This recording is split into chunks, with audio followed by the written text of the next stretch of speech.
संसदेच्या अर्थसंकल्पीय अधिवेशनाला आजपासून सुरुवात होत आहे। हे अधिवेशन 2 टप्प्यामध्ये होणार आहे। पहिल्या टप्प्यात अधिवेशनाचं कामकाज आजपासून 13 फेब्रुवारीपर्यंत चालेल, तर अधिवेशनाच्या दुसऱ्या टप्प्याला 10 मार्चपासून सुरुवात होऊन या टप्प्यातलं कामकाज 4 एप्रिलपर्यंत चालणार आहे।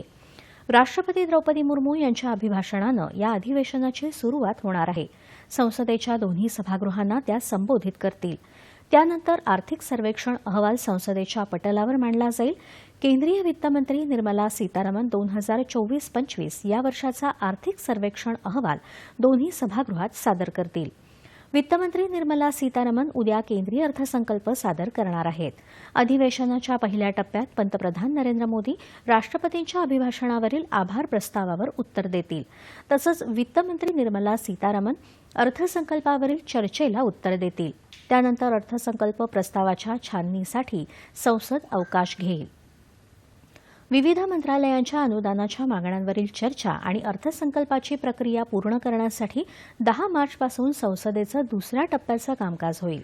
हे अधिवेशन 4 एप्रिल 2025 रोजी संस्थगित होईल। अधिवेशन काळात 64 दिवसांच्या कालावधीत पहिल्या टप्प्यात 9 बैठका आणि दुसऱ्या टप्प्यात 18 बैठका असे एकूण 27 बैठकांचं आयोजन होणार आहे।